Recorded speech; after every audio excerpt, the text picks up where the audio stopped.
Y quiero en primer lugar dar las gracias a la librería Letras Corsarias que nos acoge a Fernando y a mí en la presentación de su novela Maite.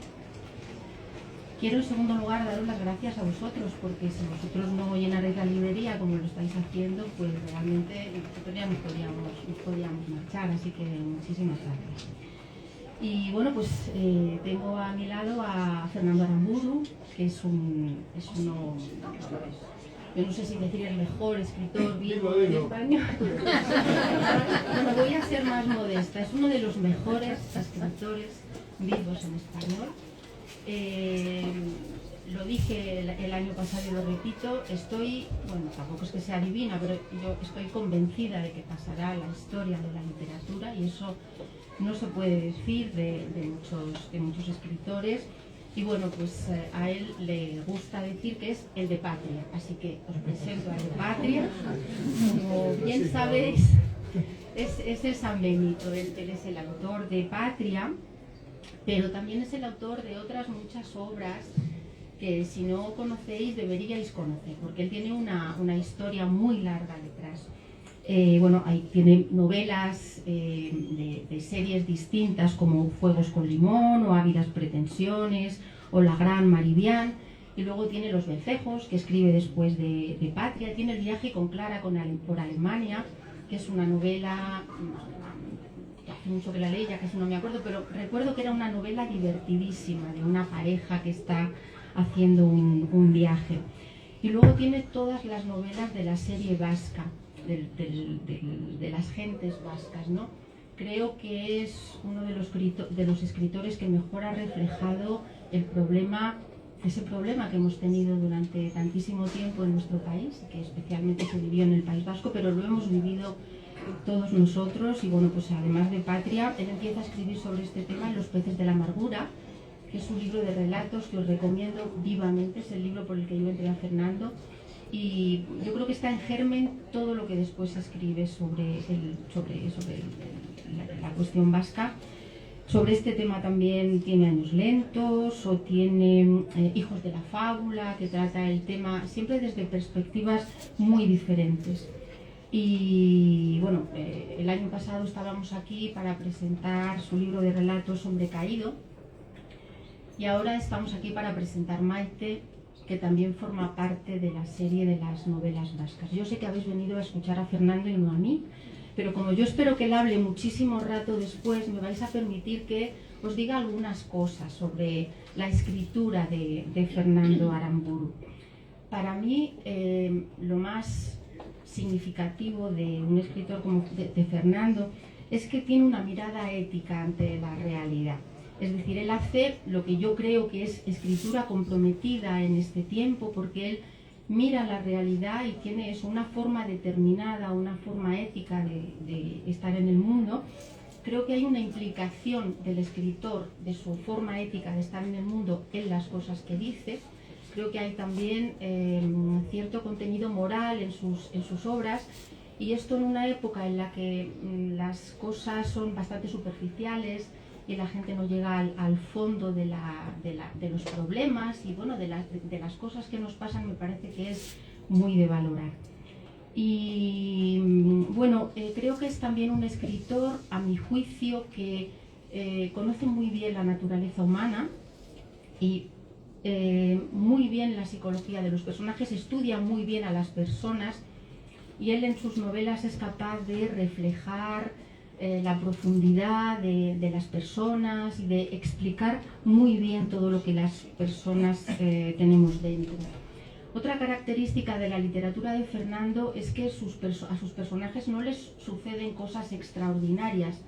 Son personas como cualquiera de nosotros, que tienen un trabajo, que tienen vecinos, que van al mercado, pero son personas que están en una situación determinada, están en el mundo, y entonces a esas personas pues les suceden las cosas que nos pasan a todos, y lo que hace el novelista es explicar qué es lo que les pasa, y en muchas ocasiones también es el contexto el que les hace ser de una manera determinada o cambiar en su actitud, en su forma de actuar, y eso es lo que Fernando cuenta. Y otra cosa que me gusta de tu literatura es que te interesan mucho las familias, las relaciones familiares. O sea, en su obra vais a encontraros lo que le pasa a una mujer con su marido, a un marido con su esposa, a una madre con su hija, a una madre con su hijo, a unas hermanas, que es lo que pasa en este caso en la novela que nos ocupa. Esto es un poco el trasfondo de la literatura de Fernando y bueno, pues esto es un poco lo que vais a encontrar en su literatura. Y bueno, pues sin más, Fernando, si te parece, ahora yo lo que quiero es que hable todo el rato, yo casi me voy a callar. Presentamos Maite y casi nos cuentas el argumento de Maite. Bueno, primero voy a saludar, buenas tardes. Va a ser un poco difícil para mí estar a la altura de las generosas palabras que Ascensión me ha dedicado. Bueno, esto es como una tarea del colegio, la de resumir el libro y convertir la vaca en picadillo. Pero vamos a decir que en líneas generales Maite, como ya anuncia el título, se centra en la vida de una mujer de San Sebastián, de 30 y tantos años, atractiva, con un nivel económico pues holgado, y ella durante los 4 días en los que Miguel Ángel Blanco permaneció secuestrado y después asesinado, pues coincide con una hermana que ha pasado 13 años en la ciudad de los Estados Unidos y con su madre. Los maridos desaparecen, o sea, no tienen presencia en la novela. Pero sí tienen importancia. Sí, tiene importancia, pero ellos no sé si saben si tienen importancia. En todo caso, uno pues se supone que se ha ido a un congreso de oftalmólogos, al otro pues simplemente lo enterré, que es un recurso muy socorrido para sacar de escena a la gente, y el otro vive en los Estados Unidos. Es verdad que tienen mucha presencia, puesto que son los respectivos maridos, y naturalmente en la novela que cada una de ellas aporta y que se irán descubriendo poco a poco, pues sí que tienen relevancia, ¿no? Maite no solamente es personaje y protagonista, sino que también es, por así decir, cámara cinematográfica. Todo lo que se cuenta en este libro le pasa a Maite, o pasa delante de Maite, o se lo cuentan, o lo averigua de alguna manera. Por eso iremos viendo cómo ella se va revelando en su interioridad, en sus pensamientos, etc. Pero también va descubriendo facetas de su hermana, también de su madre, de una manera paulatina. Así que el lector o la lectora irá acompañando a Maite en sus movimientos, en sus reflexiones a lo largo del libro, y a través de ella pues iremos viendo cachitos de la vida de unas personas que son normales y corrientes. Eso es así como muy bien dijiste. La novela se fundamenta, los personajes, es un triángulo de mujeres, como él bien ha dicho, es una madre, son 2 hermanas que hace tiempo que no se ven, una de ellas vive en los Estados Unidos y ha venido después de 13 años porque a la madre le dio un ictus, y entonces bueno, pues viene un poco con ese motivo. ¿Quién es Maite? Además del foco, eso es muy importante en la novela. Nosotros conocemos las cosas que suceden no porque nos las cuente un narrador, que nos las contaría como querría, sino que sí, hay un narrador en tercera persona, pero el narrador pone la cámara desde Maite. Nosotros vemos todo a través de lo que ve Maite. ¿Quién es Maite? Pues mira, responder a esa pregunta me ha supuesto escribir toda la novela. Claro que esto yo lo podría haber hecho en un párrafo, pero me pareció más oportuno escribir una novela. Yo vengo de varias novelas en las que he estado enredando con la estructura y jugando con la lengua, inventando o experimentando con ciertos aspectos más bien formales. Y en esta ocasión me dije, bueno, chaval, ya llevas demasiado tiempo lamiendo el mismo caramelo, ahora imponte otro reto, otro desafío, haz otra cosa, ¿no? Y he centrado vamos a decir, el esfuerzo principal en esta novela en construir, en crear un personaje con ayuda de palabras pero sin explicarlo. Para evitar esto, y no sé si me adelanto a tus preguntas, pero bueno, así ganamos tiempo y ya te las tengo respondidas. Lo que pensé fue, voy a asignarle a este personaje una serie de ritos, de comportamientos, que seguramente, o espero, ayudarán a quien se tome la molestia de leer la novela a saber quién es este personaje y de alguna manera establecer una especie de intimidad con él. Puesto que la ficción permite lo que la vida normalmente nos veda, que es conocer a un semejante hasta en sus zonas oscuras. Nosotros, pues, según me han dicho, convivimos con cónyuges, o con hijos, o con amigos, colegas. Sí, los conocemos y sabemos más o menos cómo huelen y qué vicios tienen, pero vamos a decir que no los conocemos a fondo, ¿no? Y menos mal que es así. Si supiéramos lo que piensan en cada momento de nosotros, nos podríamos llevar enormes líos. Pero la ficción sí lo permite. Entonces lo que hice yo fue otorgarle 3 ritos, 3 hábitos que me parece a mí que ayudan a responder a esta pregunta de quién es Maite.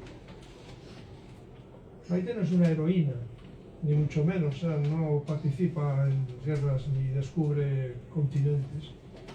La primera constante, el primer hábito, es que ella acostumbra entrevistarse a sí misma, cosa que otros también hacemos, sin que estemos en peligro de manicomio. Creo que es muy triste que una persona no tenga nada que decirse. Decírselo en voz alta quizá no sea del todo usual, pero bueno, yo sigo practicando. ¿Ah, sí? Yo lo pregunto en clase, y la gente me dice que sí, que habla sola, yo hablo sola a veces. A veces veo a alguien por la calle que viene hablando a voz en cuello y me alegro y pienso, bueno, uno de los míos. Hasta que está cerca y le veo aquí el micrófono, que a saber si es un truco para poder ir hablando pues en altavoz. Bien, quizá lo particular de esto es que Maite se trata a sí misma de usted, ¿de acuerdo? Yo hasta ahí no llego. Sí me entrevistaba, pero de una manera formal, en mis primeros años de escritor, cuando, bueno, esto, porque por cierto, esto se graba, no sé si debo decirlo. Claro, uno iba a las entrevistas inseguro, tímido, ¿no? Y entonces uno se entrevistaba para ir preparado, ¿no? Pues si me preguntan esto, y a ver qué respondo. Bueno, esto ya lo superé hace unos cuantos meses, ¿sí? Bien, bueno, esto no es una simple ocurrencia, esto cumple una función relevante dentro de la novela, ¿sí? Permite dotar al personaje de una considerable densidad intelectual. Ella comenta, ella ejerce la crítica, ¿de acuerdo? Y además me parecía un buen truco para introducir documentación sin parar el hilo narrativo, ¿sí? También para escucharla a ella, es decir, porque el narrador es en tercera persona y al hablar ella, pues la estamos escuchando ella misma, es la que dice las cosas. No lo iba a decir ahora. No, es que tú me estás adelantando. Pues entonces lo voy a decir todo resumidamente, ¿sí? Vale. El otro hábito es que ella, pues, desde la adolescencia, se ha creado una especie de mundo interior que ella denomina castillos, para acceder a los cuales le basta estar a oscuras, yo qué sé, cerrar los ojos, apagar la luz, apagar la lámpara, habría que decir, ¿no? Esto me gusta mucho. Ha subido el precio de la luz, dicen. Esto es muy bonito. Y en ese mundo mental, imaginario, ella arregla problemas, ve el mundo como le gustaría, ejerce la bondad, y no insisto, por si luego volvemos a esto. Y el tercer hábito es el que a mí más me gusta, y es el que me hace el personaje particularmente simpático. Y es una especie de instinto, de necesidad que ella tiene de tocar el afecto, el amor, el cariño. De tal manera que si ve por la calle a 2 adolescentes que se abrazan, una madre que consuela a su hija, pues de alguna manera se las ingenia para rozarse. O sea, no va y planta la mano de una manera desconsiderada en la frente, de los implicados, sino que, bueno, pues con el codo, disimulando, dando una palmadita, toca a los que se quieren, a los que se profesan afecto. A mí me parecía, o por lo menos ese fue mi propósito literario, que alternando estas constantes, estos hábitos, yo podría inducir a los posibles lectores a saber quién es esta mujer. O sea, no solamente describirla y explicarla o definirla, sino ponerla a hacer sus cosas privadas, y a mostrarla en su intimidad también. Bueno, hablábamos antes de que Maite es el foco a través del cual el narrador nos va mostrando diferentes aspectos de la historia. Y yo me preguntaba si el foco hubiera sido Helene, pues, la hermana se llama Helene y la madre se llama Manoli. Entonces, ¿qué hubiera sucedido si hubieras colocado el foco en Helene o en Manoli?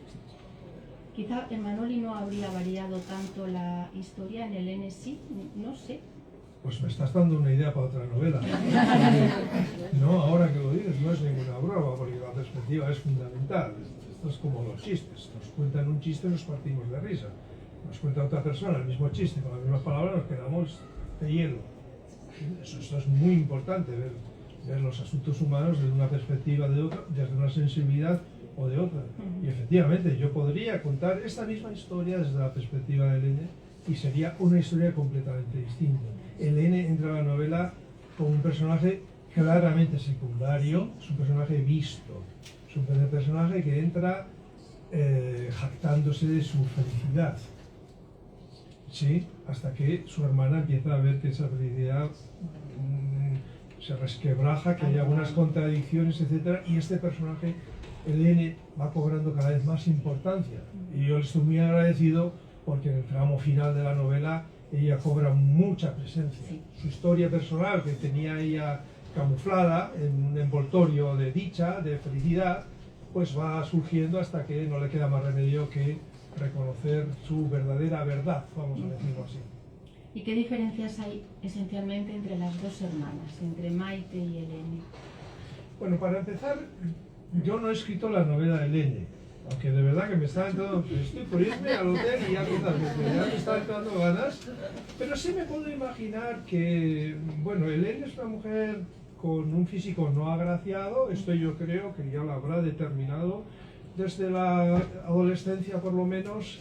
Ella, al vivir, haber emigrado a los Estados Unidos y tener un océano por medio que la separa de su tierra natal, la lleva a idealizar el paisaje de los afectos. Ella pues se deja llevar por la nostalgia, practica el hábito de izar la bandera vasca ahí en su jardín en Providence, y a sus hijos les ha puesto un doble nombre de pila y el segundo es un nombre vasco, o sea, y echa en falta la sidra y estas cosas, ¿de acuerdo? Sí.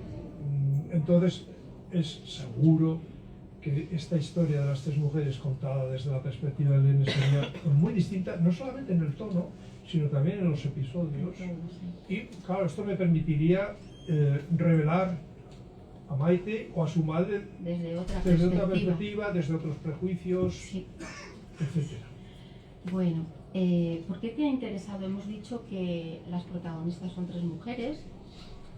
Detrás de estas tres mujeres hay tres hombres, uno de ellos fallecido, pero también están los hombres, es decir, uno de ellos, el marido de Maite, es oftalmólogo y lo has mandado a un congreso, y el otro marido se ha quedado en los Estados Unidos.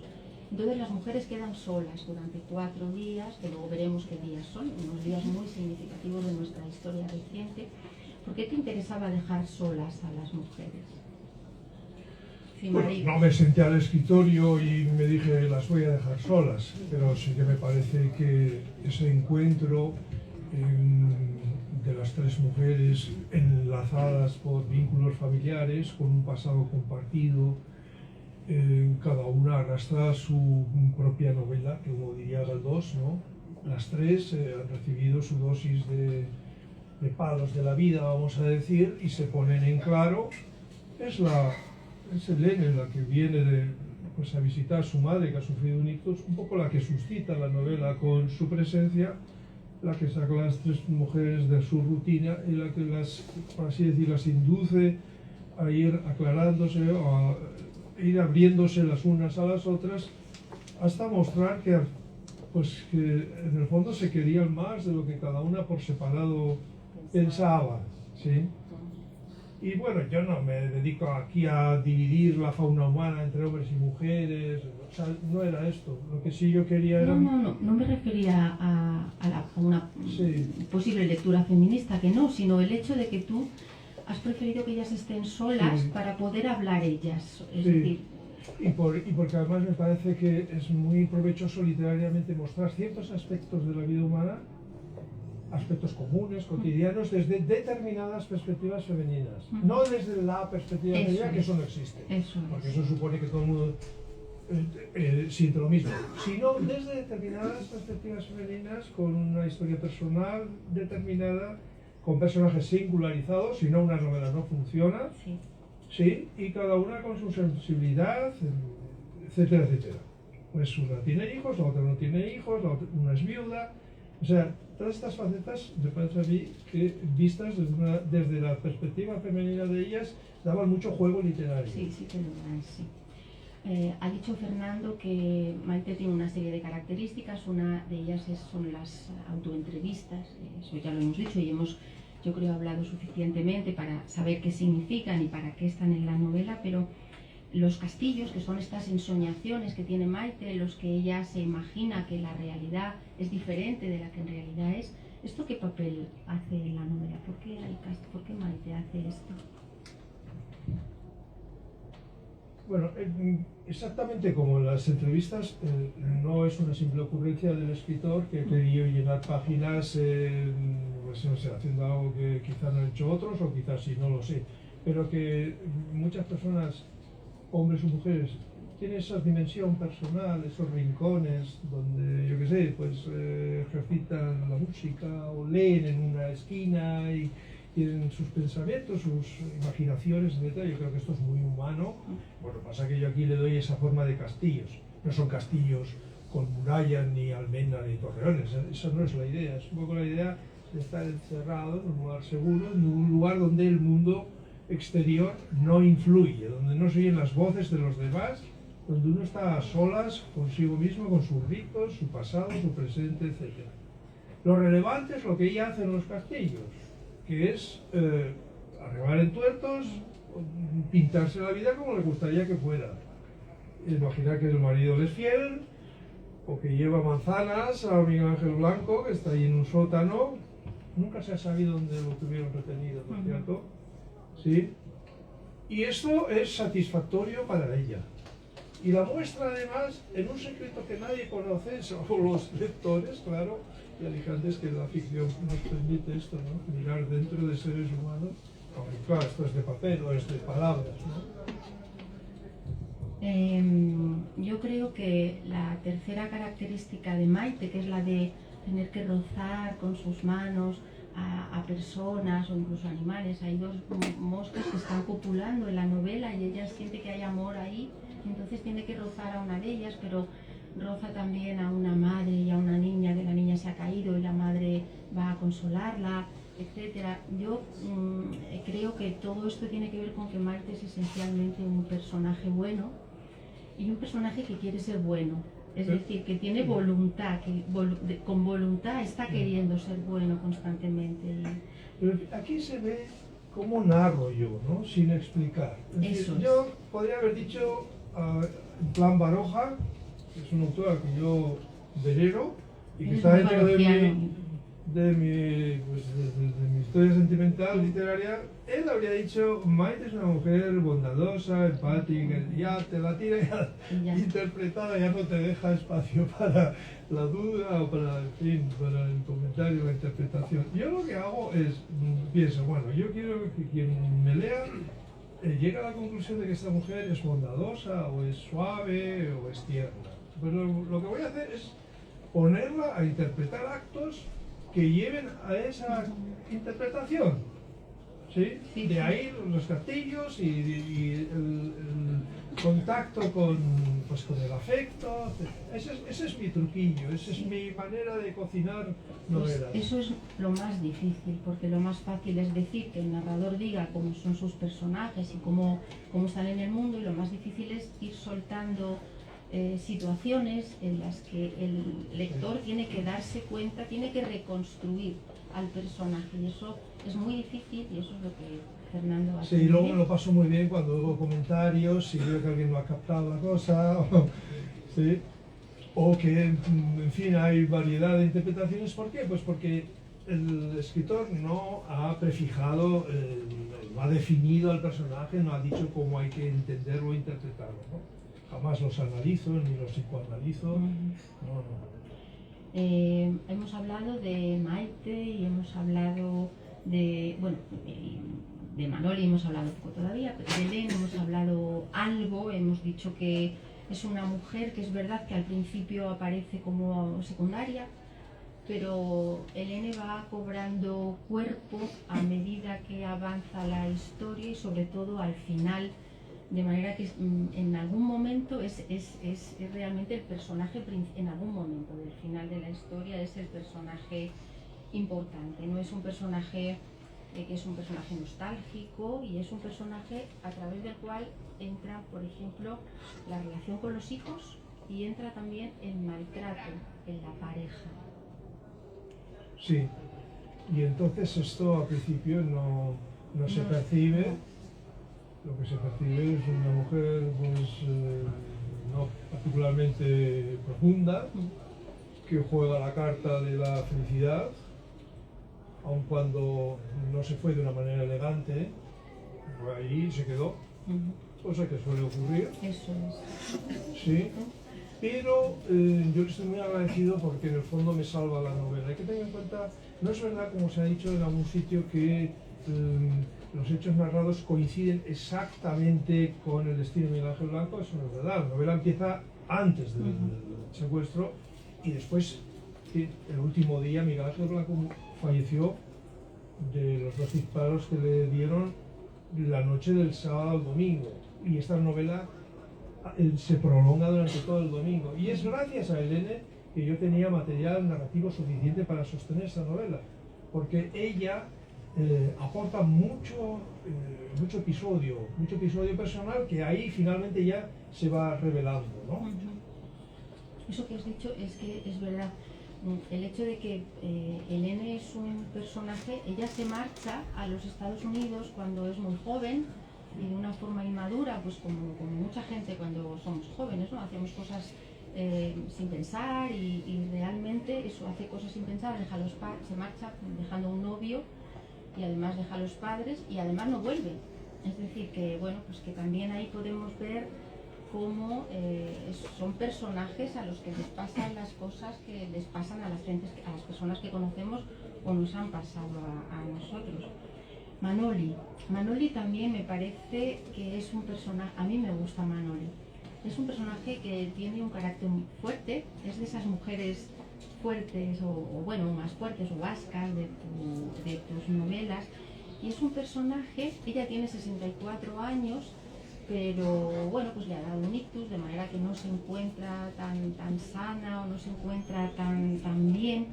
A mí me parece que es un personaje muy importante de la novela. Me parece importante, por ejemplo, y lo describes muy bien, ella se ha quedado viuda, y entonces ella describe muy bien en un momento dado el proceso de quedarse viuda, ¿no? Lo que cuesta el que tú, la hija le dice, bueno, pero ¿cómo estás tan triste, o cómo dices esto si te estabas todo el día peleando con el hija? Y ella dice, bueno, es que aunque nos peleáramos mucho, es que es mi compañero de vida, es que yo ahora me he quedado sola, ahora no tengo un apoyo, y eso lo cuentas muy bien. Sí, he sido un poco canalla con ella. Bueno, abundan bastante en mis novelas situadas en el País Vasco ese tipo de mujeres poderosas, con mucho carácter, que gobiernan la familia, en definitiva mandonas, ¿de acuerdo? Y lo puedo decir claramente porque me he criado bajo la férula de una madre poderosa, cuyas hermanas eran más fuertes de carácter, luchadoras, ¿sí?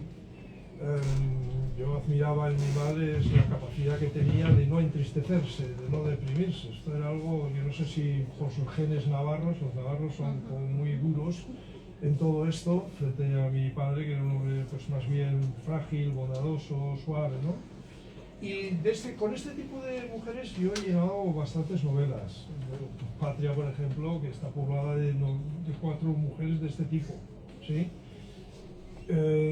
Y aquí he roto ese personaje, es decir, lo he roto en el sentido de que la he obligado a asumir una fragilidad física. Ella ha tenido un ictus, ha perdido movilidad, no ha perdido carácter, pero claro, para ella hay un obstáculo entre lo que es su psicología poderosa, férrea y dura, no mala, No. sino que, bueno, De carácter. la gente que viene de épocas duras donde habría que arriba del hombro, ¿de acuerdo?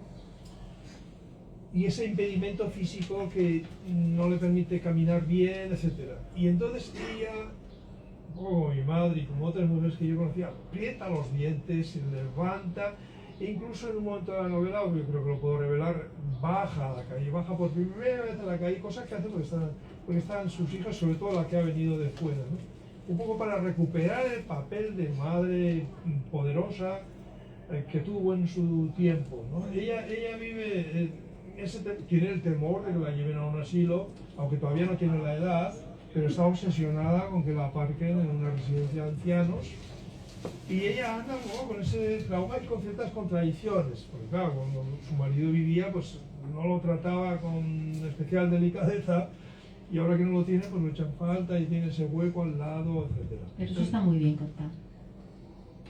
Bueno, me parece ¿sabes a mí lo que que pasa? Es que todo eso me resulta muy cercano, no por lo que he dicho de mi familia, sino porque he visto relaciones familiares de este tipo muchas veces, en la vecindad, en la parentela, de tal manera que cuando escribo estas novelas no tengo la sensación de que estoy manejando temas, sino que estoy echando mano de mi experiencia personal, ¿no? Y esto me permite algo que yo me exijo a mí mismo cada vez que escribo un libro, y es tener alguna implicación personal con lo que hago. Es decir, que yo sé que hay una parte de oficio, pero eso no es suficiente para mí. Yo necesito escribir el libro. El libro tiene que tener una significación personal también para mí. Eso se nota. Sí, porque además eso es muy estimulante. Se nota en tu literatura. Bueno, ahora que hemos hablado un poco de las 3 mujeres que aparecen en la obra, tengo que decirte que a mí me parece dificilísimo que un hombre consiga describir, consiga dibujar, no una, que ya sería dificilísimo, 3 mujeres, y de hacerlo con credibilidad. Yo he leído novelas en las que pues, el narrador se pone por detrás de un personaje femenino, novelas escritas por hombres, y la verdad es que aquello no tiene verosimilitud. Tú estás leyendo aquello, yo que soy una chica, pues digo, no, yo esto jamás lo pensaría, yo esto no lo haría así, yo no... Se nota que es un narrador masculino el que está pensando, el que está escribiendo qué piensa él que una mujer haría en este momento, diría, y en tu caso eso no sucede. O sea, es muy creíble lo que tú cuentas. Bueno, eso me halaga mucho, efectivamente. Bueno, antes hablaste del conocimiento del alma humana o de mis semejantes, que bueno, es una actividad que colma mi vida y además de una manera muy grata, y eso desde la niñez. Yo tengo una fascinación por mis semejantes, por sus caras, sus vestimentas, sus gestos, y estoy con la antena puesta todo el tiempo, a menudo con la posibilidad de aprovechar algo para mi trabajo literario. Bueno, yo tengo una vinculación muy estrecha, no con las mujeres, porque las mujeres no existen. Si uno se acerca a ellas, verá que cada una es diferente. Tiene su historia personal, su personalidad, sus preferencias, gustos, ideas, etc. Eso para empezar, porque si un novelista no tiene en cuenta esto, es mejor que no empiece a trabajar. ¿De acuerdo? En segundo lugar, bueno, yo... ¿Qué quieres que te diga, Ascensión? Tuve una madre, tuve una hermana, ningún hermano, yo llevo 43 años con la misma mujer, yo tengo 2 hijas, yo tengo una nieta, yo tengo una perra. En realidad, yo he convivido mucho más tiempo con mujeres, no con mujeres en abstracto, repito, que con varones. No ha sido extraño que yo fuera al supermercado, porque me han mandado, claro, con la lista de la compra donde figurasen 3, 4 artículos de uso exclusivamente femenino, y yo he puesto pañales y he hecho de todo en esta vida, ¿de acuerdo? Y sí confieso que a lo que aludí antes es una fascinación doble por cómo desde determinadas sensibilidades femeninas se observa la existencia humana, se afrontan determinadas cuestiones, ¿sí? Y por último, yo tengo asesoría en casa en este asunto, ¿sí? Es decir, que bueno, yo tengo dos confidentes literarios que me dan cuando estoy escribiendo, me lo leen todo antes de mandarlo al editor, y eso me dan fuerte, si no, no me sirve, ¿de acuerdo? Y luego tengo la costilla, a la que yo llamo así, porque ella me llama a mí de su manera también, y a ella sí le consulto determinadas escenas o conversaciones de personajes, no todo el tiempo, ¿no? Es un poco pesado convivir con un escritor, eso yo también lo he aprendido. Pero sí, a veces le planteo una cuestión: mira, se me ha ocurrido esto, esta mujer, no sé qué te parece. Y ella me da su opinión, y según lo que me diga, o lo introduzco en la novela o quizá lo cambio, sí, porque a veces pienso que yo quizá no percibo bien quizá ciertos matices, no solamente en detalles de la realidad, sino modos expresivos, etcétera, ¿no? Pero lo que es el contenido de un bolso femenino, o en fin, cosas de estas, eso yo lo conozco bien. Eso, sí, sí. O sea, no tengo tiempo para que alguien preguntando, perdón, ¿me puede decir que lleva usted en el bolso? Es que soy novelista y quisiera escribir realismo. Pues eso es muy difícil, a mí me lo parece, porque yo he leído novelas en las que el narrador masculino no ha captado bien como... Sí, puedo confesar algo, sí. Confieso cierto temor a herir la sensibilidad de algunas lectoras. En esto soy un poco cuidadoso, por eso con mis personajes masculinos me ensaño, o los mato, o los pongo a suicidarse, ¿no? O les asigno errores lingüísticos cuando hablan, de acuerdo, pero vamos a decir que si no, tengo el mismo cuidado que he tenido siempre en casa, ¿de acuerdo? Bueno, para que veáis un poco esto que hablábamos antes de las situaciones cotidianas, etcétera. Son dos hermanas, como decíamos, y estas dos hermanas, pues en el pasado una de ellas, Maite es la pequeña y la Helene es la mayor, y Maite ha heredado la ropa, es decir, cosas que nos han pasado a todas. A mí, yo era mayor, pero yo he heredado otras cosas de otras personas. El caso es que hay una segundona, y él describe eso también, para que veáis eso, hasta qué punto él conoce la realidad humana y él es capaz de captarla y de manifestarla.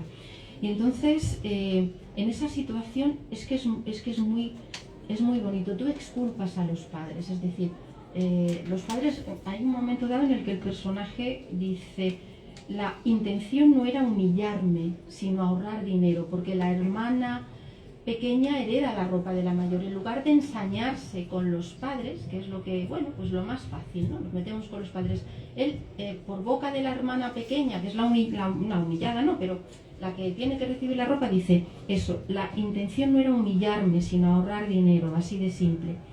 Pero también el propio personaje Maite dice que aunque no guarda resentimiento, esas cosas dolían y no se olvidan. Y eso podemos todos certificar que es así. Sí, esto es así. Esto es así en muchas familias, efectivamente. Quedan pequeños dolorcillos. Bueno, a veces esto deriva en rencores que se enquistan, pero no es el caso. Bien mencionaste pues ese desencanto, esa sensación de sentirse minusvalorada o subestimada. Pues a Maite le tocaba la ropa que la otra dejaba, o su padre iba con la otra al hipódromo a ver los caballos. No iba con ella, pero no por discriminarse, sino porque era pequeña. Y estas cositas suelen llevarse durante toda la vida en la memoria, y a veces dejan pequeñas cicatrices interiores. Luego ella, claro, en sus reflexiones de mujer madura, exculpa a los padres, pero reconoce que le dejaba una marca un tanto dolorosa. ¿Tú con quién te identificas más? ¿Con Manoli, con Irene o con Maite? ¿O con Con los ninguna? maridos, no. No sabría decirte. ¿O qué has Yo puesto? suelo tener mis ¿Qué has preferencias. puesto de ti en cada una de ellas? Bueno, ¿O cuál es tu favorita?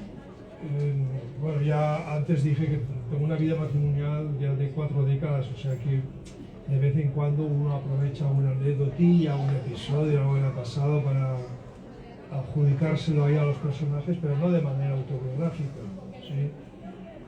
Bueno, si yo quitara de mis novelas asuntillos, anécdotas, episodios que me han ocurrido, las dejaría bastante peladas. Eso es así. Pero si yo tengo preferencia por algún personaje en concreto, no es porque sea muy bondadoso o muy bello o hable muy bien, sino porque me da novela. Por eso no es raro que para el novelista sean preferibles los personajes malvados, los asesinos, violadores, sí, aquellos que mueven a la acción, aquellos con los que uno no quisiera convivir. Yo prefiero vivir con Maite, pero como novela, pues quizá, bueno, ella sí me ha dado novela, pero en otros casos, pues hay canallas en algunas de mis novelas que me caen muy bien, porque cada vez que entran en acción pasa algo, y entonces me facilita el trabajo. Bueno, volviendo un poco al tema de los personajes femeninos de la novela, es súper secundario, pero también aparece en uno de los castillos de Maite la madre de un terrorista, la madre de uno de los que está con Miguel Ángel Blanco, porque esto nos lo hemos contado, pero lo que la red social, la circunstancia histórica en la que suceden los hechos de estas mujeres son los 4 días de julio en los que Miguel Ángel Blanco estuvo secuestrado, fue secuestrado por ETA y lo mataron. Entonces, en uno de los castillos, luego iremos a eso, pero en uno de los castillos, Maite, bueno, pues con el fin de intentar resolver el problema de Miguel Ángel Blanco, que la tiene muy angustiada, como a todos nosotros los que tenemos una edad y vivimos aquello, pues ella se imagina que va en ese castillo, va a la casa de los padres del terrorista, y entonces habla con la madre, porque el padre luego tampoco le hace mucho caso, pero habla con la madre y bueno, pues nos hace ver cómo, que esta es otra de las cosas buenas de la literatura de Aramburu, ¿no? Que también es capaz de ver el lado humano de los malos, o la parte humana, aunque uno haga mal las cosas, ¿no? Entonces va a casa de la madre del terrorista y bueno, pues descubrimos que claro, un terrorista es una persona que es muy mala, que ha hecho una cosa horrible, pero que también tiene una madre y un padre, y la madre lo que hace es que hace lo que hacemos todas las madres cuando hablamos de nuestros hijos y han hecho algo malo. Bueno, es que nosotros le hemos educado bien, pero es que él tenía malas compañías, es que dejó de ir a misa, es que justifica la madre del terrorista, justifica a su hijo. Bueno, estos son aspectos que la historia no suele recoger, sino que de alguna manera se pueden transmitir por medio de la ficción, ¿no? Que es pues toda esta paleta de conductas de las cuales pues yo he conocido muchas. Quizás sea pertinente decir que no se sabe dónde estuvo retenido Miguel Ángel Blanco. Si se sabe dónde y cuándo y cómo fue secuestrado y dónde apareció y cómo apareció, ¿de acuerdo? Entonces, bueno, Maite idea, imagina y como siempre, dado su carácter empático, intenta ayudar, ¿sí? Ya dije antes pues que lleva manzanas a Miguel Ángel Blanco porque piensa que no le dan de comer, o va donde la madre. O sea, ella muestra buen corazón y arregla problemas que por supuesto están muy por encima de sus posibilidades, ¿no? Esos aspectos humanos son muy importantes para mí, y forman un poco parte de esa pequeña o gran ambición que yo tengo de dejar, con la ayuda de la literatura, una especie de crónica humana de la época en que yo viví. Pero todas mis novelas transcurren en épocas de las que he sido contemporáneo y en lugares que conozco. Y es ese retrato humano en su diversidad, vamos a decir, la harina con la que yo hago mis panes literarios, ¿sí? Y también en este caso. Hablábamos antes de los personajes masculinos que son secundarios, están, bueno, no tienen nada que ver con su perfil, su forma de perfilarlos, como con las mujeres, pero bueno, me parece a mí que tienen su importancia en la novela. Háblanos de los, de los dos maridos, sobre todo, de Andoni y de Johnny. Bueno, Andoni, el marido de Maite, forma dentro de la novela una especie de paréntesis. La novela empieza con él, se va, y la novela termina con él porque vuelve. En ese paréntesis, que ese es el verdadero marco temporal de la novela no de Miguel Ángel Blanco, transcurre todo lo demás. ¿De acuerdo? Él se va, dice que se va a un congreso de oftalmología en Madrid, de ese oftalmólogo. ¿Sí? Bueno, y vuelve. Y esto no lo puedo revelar, pero hay que estar un poco atentos con el final, porque hay detallitos, etcétera. Por supuesto que la novela podría proseguir. Hay personas que habrían deseado un final tipo Shakespeare, con sangre, puñales y celos y tal, pero no quería yo esto, ¿de acuerdo? Entonces, Andoni está presente de manera esporádica a lo largo de la novela, mediante llamadas telefónicas o de otro tipo. Es un hombre que se preocupa por su mujer, en el sentido de que ella propende a participar en manifestaciones, ya tiene una marca en la frente de una pedrada que le dieron, y él es un poco pusilánime y quiere defenderla y le insiste en que no se meta en problemas. Un comportamiento que fue muy habitual también, por desgracia, en mi tierra natal o en cualquier sociedad donde impera el miedo. ¿Sí?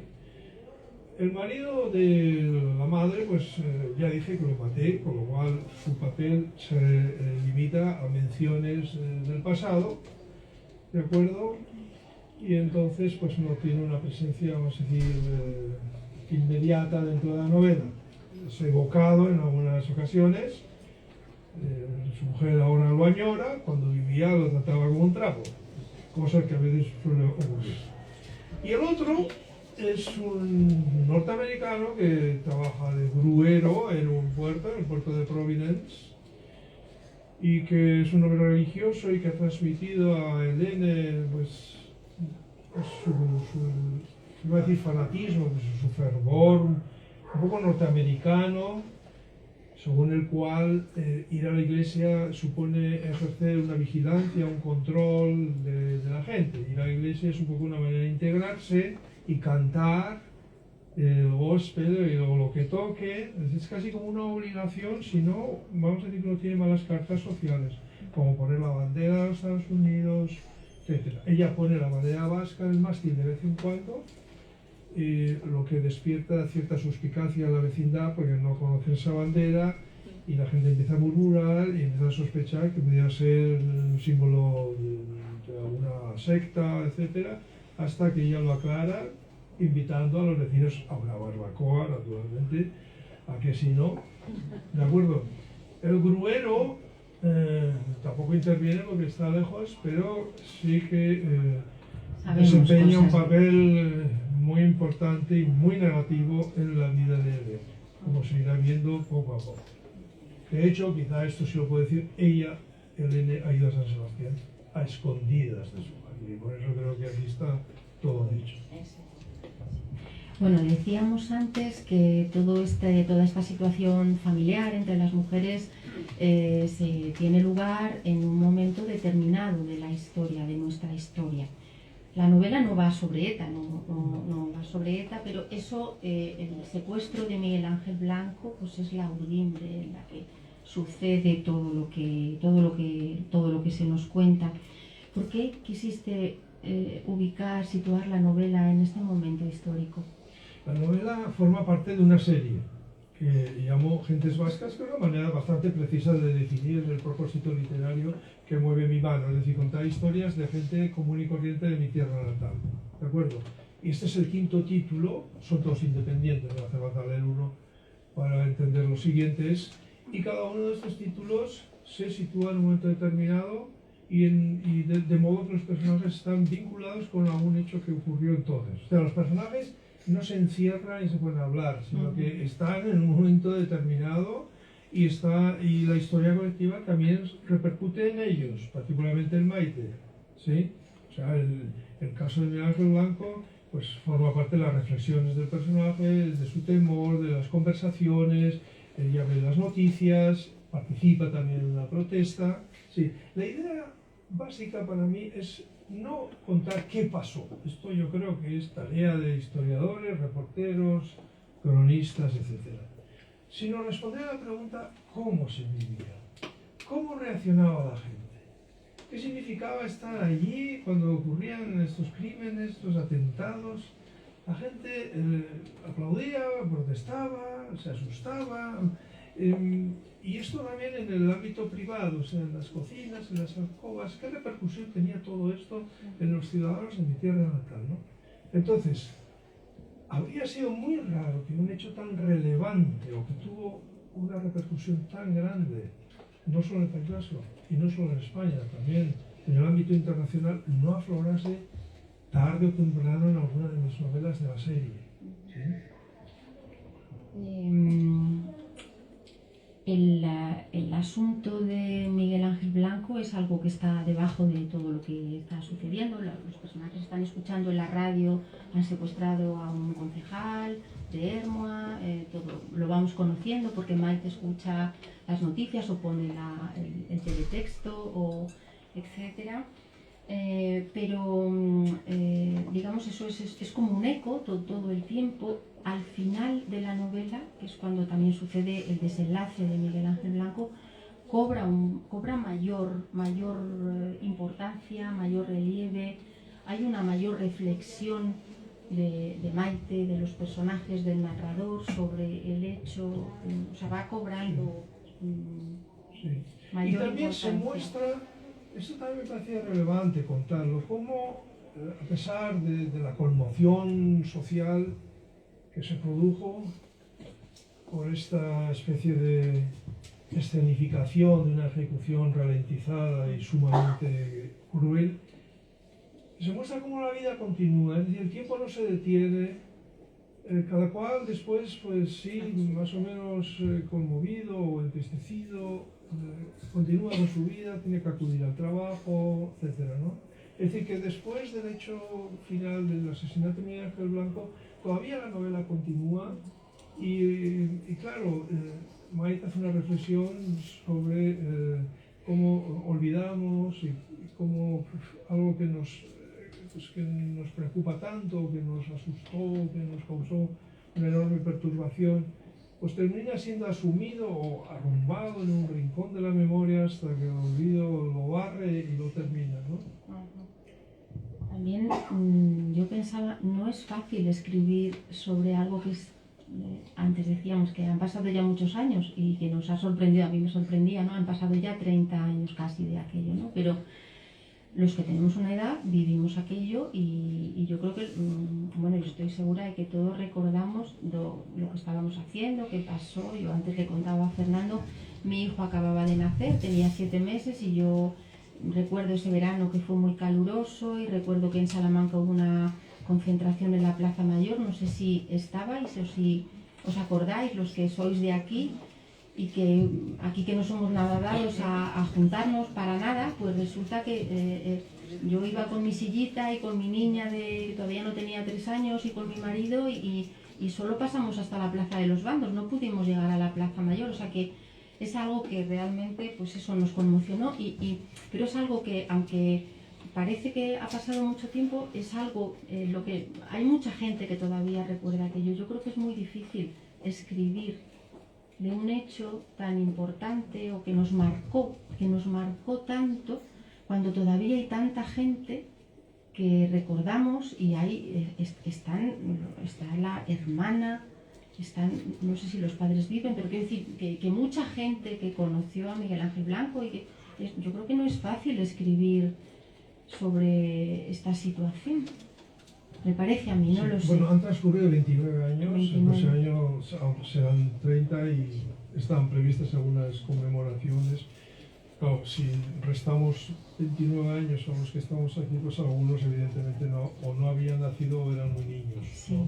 En mi mientras que desde que se publicó la novela a principios de marzo he tenido ocasión de conversar con numerosas personas que recordaba y que tenía como una necesidad de decirme, de contarme dónde estaba. También en algunas entrevistas me han preguntado dónde estaba yo, ¿de acuerdo? Sí, es un... En mi caso, este hecho sirve un poco como hito cronológico. Yo no sé cómo ven ustedes, pero yo tengo una especie de jalones a lo largo de mi vida que me ayudan a situar hechos del pasado, ¿no? Pues desde el asesinato de Kennedy, que me pilló pequeñito, el de Carrero Blanco, bueno, las Torres Gemelas, etcétera, la pandemia, y uno cuando, a ver, cuando o antes de, o después de casarme, o cuando murió mi padre, estas cosas. Y el asesinato de Miguel Ángel Blanco para mí cumple esa función. Yo me acuerdo, en el 97, me han preguntado dónde estaba esos días, bueno, lo tengo muy fácil para recordarlo porque aquello fue realmente brutal, tuvo una repercusión enorme, el Papa intervino, aquello movió muchas conciencias, naturalmente, y hoy día se considera, desde la historiografía, que hay un antes y un después de ese asesinato, en buena parte por la enorme protesta multitudinaria que desató. Yo creo que también porque dejó a ETA sin su principal argumento, es decir, el de estar actuando en nombre de un pueblo, se vio claramente que no, que el pueblo, también en el País Vasco, estaba en la calle diciéndoles que parasen, que lo soltasen. ¿De acuerdo? Bueno, pues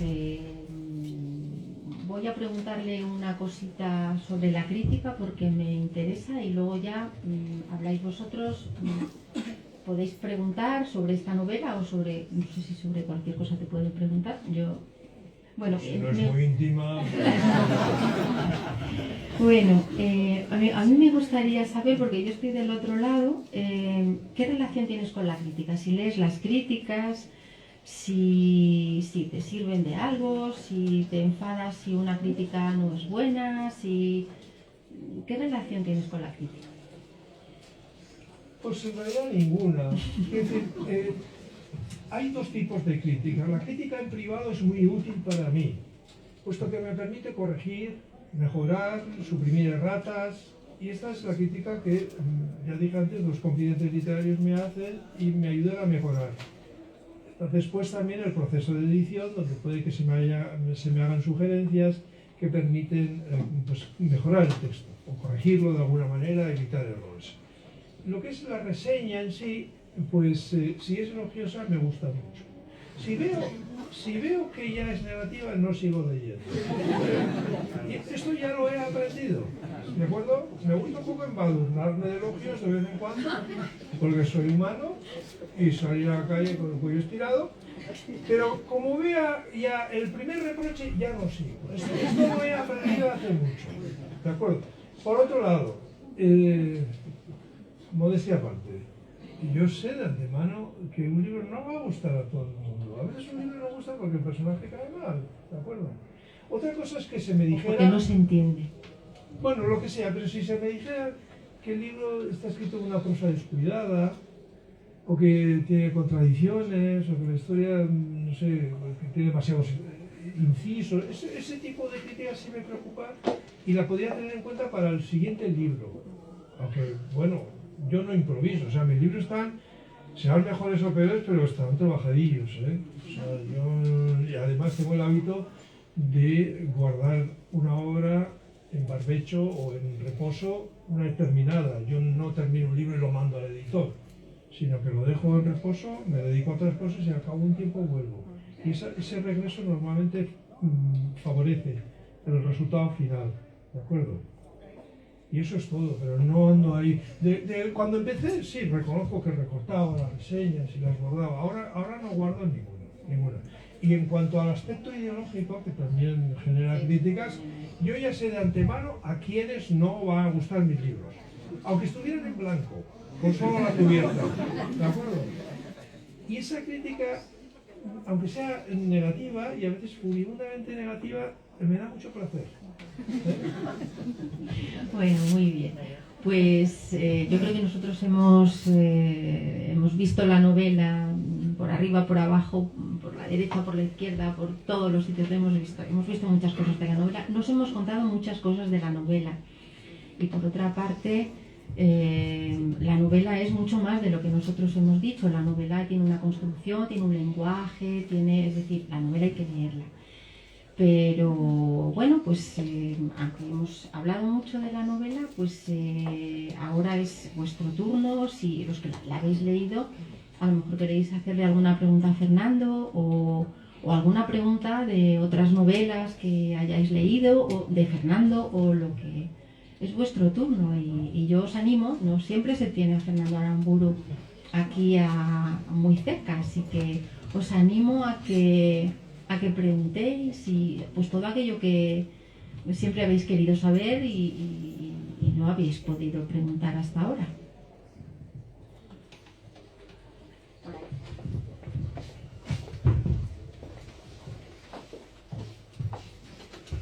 Yo te quería preguntar por tu relación con la escritura. Es decir, te levantas por la mañana, estás en pijama, te has duchado, te pones a escribir, escribes en cuartilla con bolígrafo en un ordenador, haces borradores, haces un esquema de la novela o un poco a lo que salga. ¿Te duele, no te duele?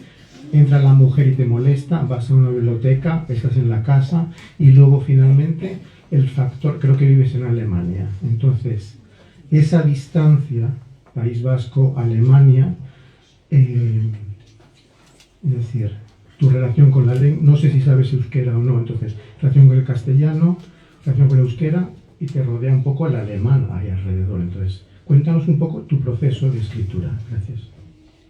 Tendrá que ser un poco, porque si respondo a todo eso, las uvas, lo primero que tengo que decir es que mi mujer no me molesta, ¿de acuerdo? Decía Umbral que el escritor debe asesinar a la familia, supongo que lo decía de manera metafórica, claro está.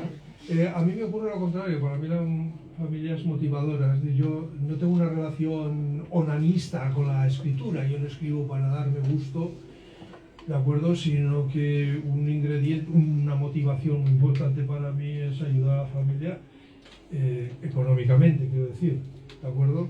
Y por tanto me estimula. Pero no voy a trabajar en plan narcisista, sino que añado a mi vocación literaria una serie de motivaciones, entre las cuales está precisamente la familia. Y además mi mujer me ayuda, a veces le comento cosas, ¿sí? Mi relación con la escritura es existencial, voy a decirlo así. Quiero decir, a los 14, 15 años decidí ser escritor y he dedicado toda mi vida a cumplirle el sueño a ese chico. Le estoy muy agradecido porque ya me dio el sentido de la vida y todo, o sea, yo no tengo que plantearme nada, sino escribir. Escribir para mí es una actividad gozosa. Puedo repetir aquí lo que dicen otros compañeros, de que me ayuda a saber qué pienso, a entender la vida, etc. No, si es que entiendo algo, ¿de acuerdo? Pero es una actividad que da forma a mi vida. A mí si me quitaran esto, realmente viviría sin vivir en mí. No concibo la vida sin una relación, no tanto con la escritura, sino como con la lengua, con un sentido literario. Porque también leo mucho y forma parte un poco también de mi trabajo creativo. Leyendo los libros de otros se me ocurren también muchas ideas, o anoto alguna palabrita o algún modismo que luego aprovecho en mi trabajo, ¿no? Por último, yo llevo una vida muy ritualizada. Primero tengo mi castillo también, o sea, yo tengo un lugar de retiro donde no hay ningún sonido de ningún tipo. Vamos, si entra una mosca hasta que no se va, no reanudo el trabajo, ¿de acuerdo? Digo que llevo una vida muy ritualizada porque repito todos los días los mismos saltos a la misma hora, ¿sí? Y esto lo hago no porque me guste sufrir, sino porque de esa manera permanezco productivo, ¿sí? Y después, depende del proyecto que aborde, adopto un método de trabajo, un horario en particular, ¿sí? Un libro en marcha me coloniza, o sea, se apodera de mi cerebro.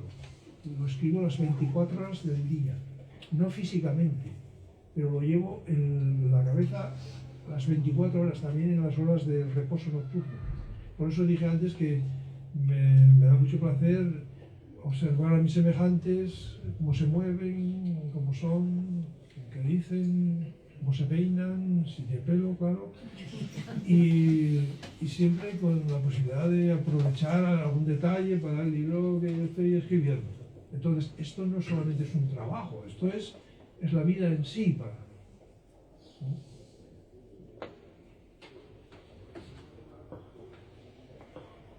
¿Os animáis a hacer alguna pregunta? Elene. Muy buenas tardes, soy Racha León. Yo el libro todavía no me lo he leído, pero me he fijado en el título, que es el nombre de la protagonista, y quería que nos hablaras un poco sobre su nombre, porque tiene un significado en castellano muy concreto. Y voy a suponer que está un poco relacionado con lo que habéis dicho, con ese cariño que ella da, pero no sé si tiene algún trasfondo más. No lo pensé deliberadamente, pero claro, en euskera maite egin es amar, hacer amor, que si tradujéramos literalmente. Fíjate, en este caso yo tenía el título antes de escribir la primera línea. Por tanto, no lo elegí porque después el personaje fuera así o asá, o fuera interpretar estas o las otras acciones. Lo tuve claro desde el principio. Que por cierto, no terminé de responder, y es que yo priorizo otros aspectos de la novela antes que la trama en sí. ¿De acuerdo? Uno de ellos puede ser el título, si no, a lo mejor se me ocurre en el transcurso del trabajo o me lo da la novela de una manera repentina, ¿de acuerdo? Pero con esto de los nombres tengo que tener un poco cuidado porque, claro, algunos los tengo vedados, no va a ser que alguna persona de mi familia o pariente se llame igual, entonces tengo que tener un poquito cuidado, ¿sí? De hecho, si les pongo apellidos, me suelo mirar en Google o por ahí si hay alguna persona. Yo he tenido un problema bastante gordo porque la persona existía y se pensó que yo de alguna manera me había enterado de su vida y había contado algunos detalles que yo en principio me los había inventado, ¿no? Y creo que yo no puedo concebir esta novela con otro título. Es decir, Maite, es personaje, es una manera de estar en la vida y es una perspectiva narrativa, todo al mismo tiempo.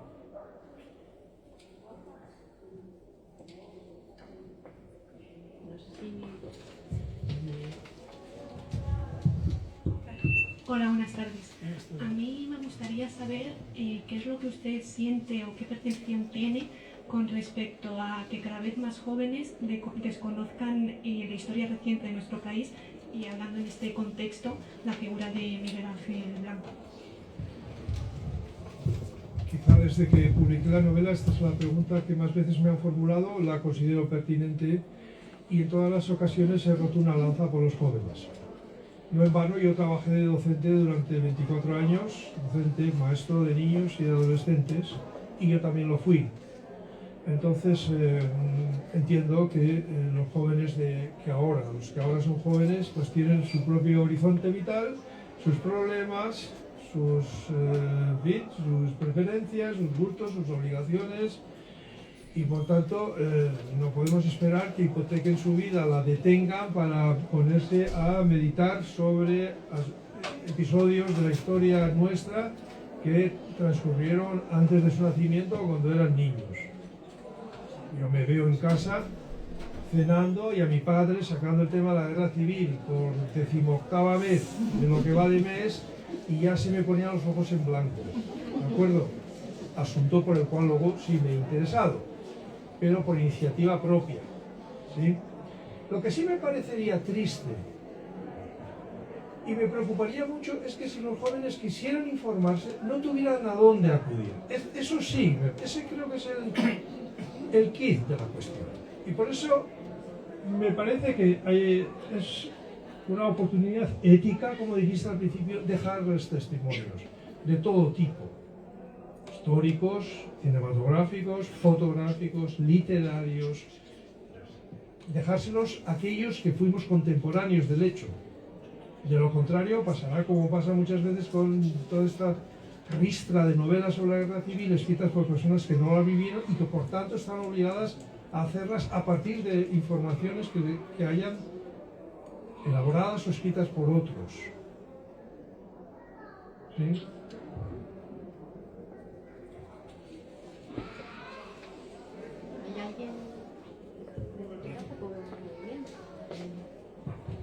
¿No hay nadie más que quiera preguntarle a Fernando Aramburu algo sobre Maite, si la habéis leído, o sobre... Pues a lo mejor es momento ya Mañana me voy a Burgos. Bueno, como veis, el sentido del humor de Fernando es el que es, y también está en sus obras. Es decir, sus obras son muy serias, pero tiene mucho sentido del humor y eso se agradece muchísimo. Por ahí.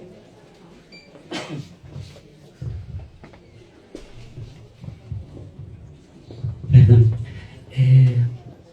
Perdona la gorra, pero es que esta luz me mata. Aunque solo sea para que tengamos la oportunidad de tenerte 2 minutos más con nosotros.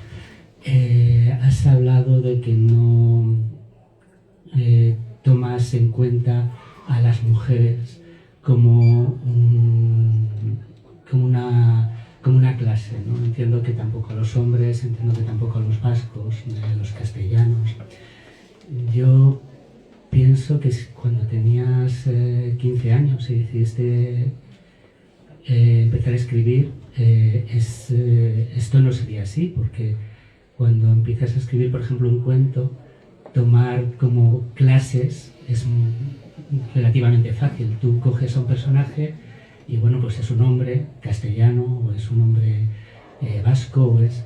¿En qué momento pusiste el foco, en qué momento de tu desarrollo como escritor pusiste el foco, y perdona que te toque, en los personajes, de tal forma que te diste cuenta o decidiste que tenías que evitar el sujeto político para ponerte en el individuo exclusivamente, o si esto siempre ha sido así, o si te he entendido mal, claro?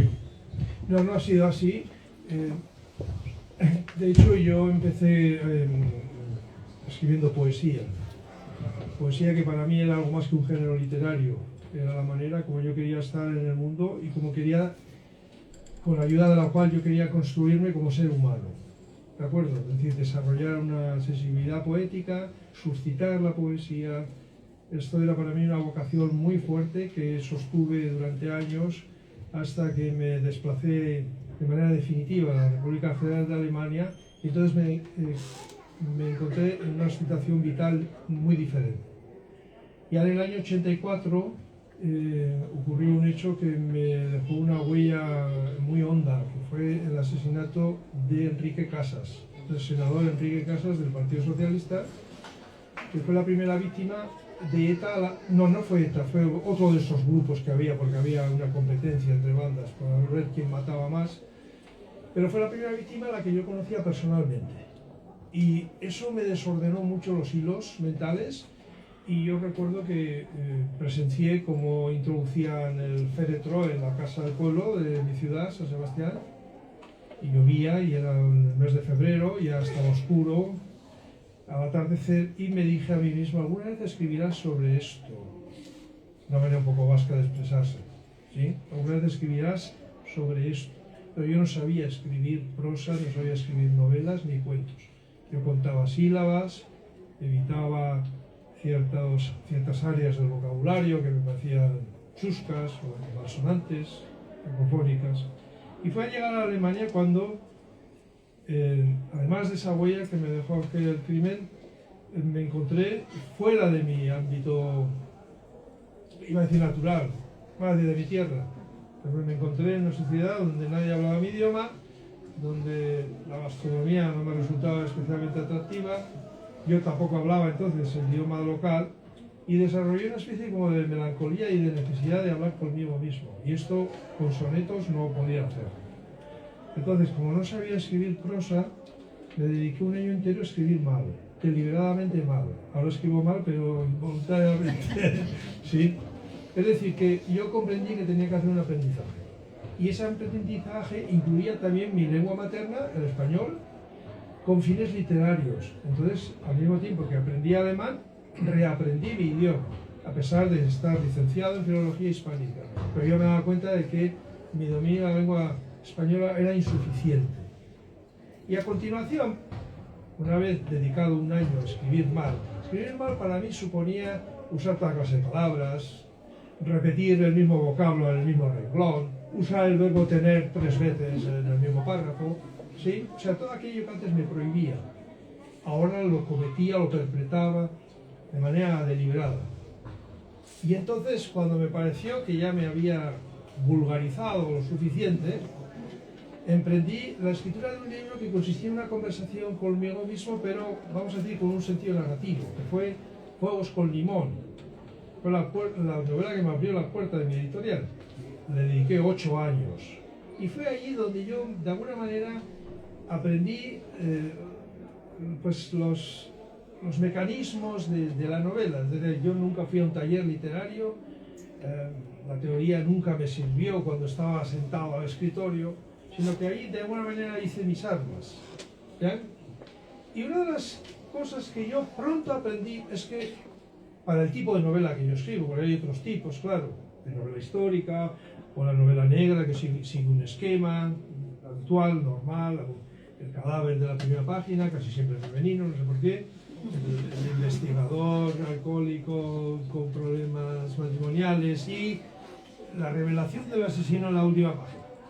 O sea, hay otras formas, pero lo que yo quería hacer, y es lo que he hecho siempre, es un poco hacer una crónica de mis semejantes, en lugares concretos, en contextos históricos determinados. Y lo que yo pronto vi es que las novelas no funcionan si los personajes no son singulares, si no son intransferibles, si lo que les pasa a muchos, si son recipientes de ideas, o si son la excusa para dar lecciones morales. Eso no funciona nunca, no ha funcionado nunca.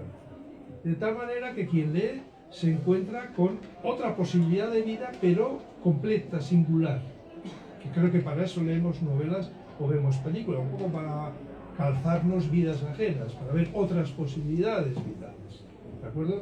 Pues nuestra vida pues es lo que es, limitadita, pues vivimos en nuestro barrio y vamos a trabajar y volvemos, pero no estamos ahora en una isla del Caribe ni en la guerra de Ucrania. Entonces, estas posibilidades las completamos leyendo ficción o viendo películas o leyendo periódicos. Y eso para mí es, yo que procuro no ser dogmático, eso es un dogma para mí. Los personajes deben ser únicos, intransferibles, ellos mismos. No sé si he respondido, por supuesto, pero lo he intentado. Bueno, pues es tardísimo, así que casi que nos vamos. Pues quiero terminar dando las gracias a Fernando y dando las gracias a vosotros, a Rafa y a la librería, y a vosotros porque habéis llenado el recinto, así que muchísimas gracias por estar aquí. Gracias.